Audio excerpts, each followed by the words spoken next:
बिस्मिल्लाहिर्रहमानिर्रहीम।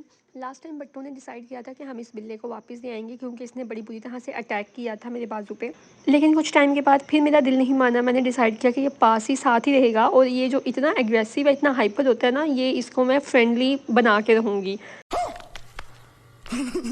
हाँ जी, मैं समझ सकती हूँ, बड़ा जोखिम वाला काम है क्योंकि मुझे अब खुद इसके पास जाते हुए बड़ा ही डर लगता है। अभी मेरी ये कोशिश जारी है, तो इंशाल्लाह जब ये बहुत फ्रेंडली हो जाएगा तो मैं आपको ज़रूर दिखाऊंगी जी। तो अभी बात हो रही थी घर बनाने की, तो घर का कुछ सामान वगैरह रहता था जो हम लेने जा रहे थे। तो ये हमारी गली के ऊंची शान वाले बच्चे जो दिन में अक्सर सिक्योरिटी गार्ड का काम भी देते हैं। मस्त जोक मारा रे। यहाँ हम रास्ते से गुजर रहे थे तो रोड पे कुछ जानवर नज़र आए, तो मैंने बट्टू को बताया कि ये बिल्कुल तुम्हारी तरह चल रहा है। ये बहुत मज़े से चल रहा था और ये बिल्कुल एज इट इज़ बट्टू मेरा जिगरी दोस्त भी ऐसे ही चलता है। गजब बेइज्जती है।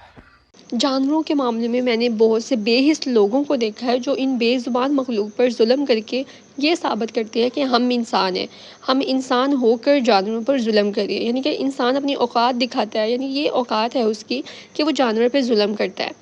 हालांकि नबी पाक सल्लल्लाहु अलैहि वसल्लम जिनके हम उम्मत हैं, उनकी कोई भी हदीस उठा के देख लें तो कहीं पर भी जानवर पर सख्ती से पेश आने का बोला ही नहीं गया।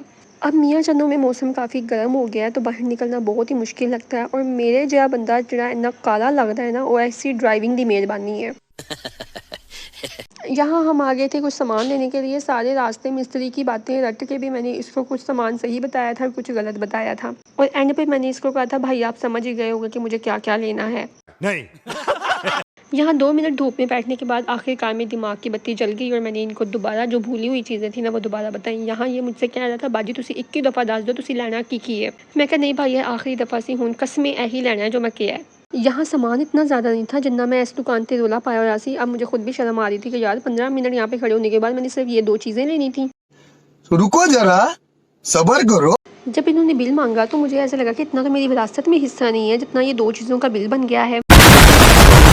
अच्छा बाबा सॉरी, ये मेरा बड़ा गंदे वाला मजाक था, ऐसा कुछ भी नहीं है, बल्कि इन्होंने मुझे बहुत मुनासिब रेट पर चीज़ें दी थी। इनफैक्ट इन्होंने बहुत अच्छे से डील भी किया था। अब इसके साथ अफ्तारी का वक्त भी हुआ जाता था तो हम पहुंच गए स्वीट्स वालों के पास कि यहाँ से कुछ ले लेते हैं। अब यहाँ पे माशाल्लाह खाने पीने की इतनी वैरायटी देख के समझ नहीं आ रहा था कि लेना क्या है। अच्छा वो लोग जो व्लॉगिंग करते हैं ना, स्पेशली वो जो फेमस नहीं हुए होते मेरे जैसे, जिनकी अभी स्टार्टिंग होती है, तो उनको व्लॉग बनाने में बड़ी प्रॉब्लम होती है। ख़ास तौर पे जब हम मार्केट वगैरह में जाते हैं, शॉप वगैरह पे जाते हैं ना, तो एक ही चीज़ नज़र आती है, हर कोई मशकूक नज़रों से देखता है और दूसरा पूछता है आप वीडियो क्यों बना रहे हैं।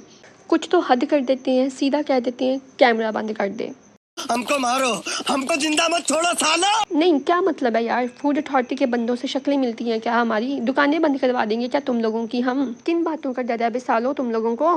माफ करना, गुस्से में इधर उधर निकल जाता। अब यहाँ पे पर्सनल एक्सपीरियंस बताना चाहूँगी आप लोगों को कि कोशिश करें रमज़ान में घर पे ही चीज़ें बना लिया करें। अक्सर हम रेगुलर डेज़ में जिनसे शॉप से चीज़ें लेते हैं ना, रमज़ान में उनका भी टेस्ट ख़राब होता है, तो इसके बाद से मैंने कभी भी बाहर से चीज़ नहीं ली, अब घर ही बनाते हैं। यहाँ अक्सर मुझे आधा रास्ता गुजर जाने के बाद याद आता होता है कि मेरे घर में 2 औलादें भी है जिनका मैंने चिकन भी लेके जाना होता है। यहाँ पे लाल नीले पीले नोट देते वक्त मेरे दिल को जो होल पड़ते हैं ना, वो पूछो ही मत। क्या है यार, कागज़ ही तो है, मत लो वैसे ही चिकन दे दो।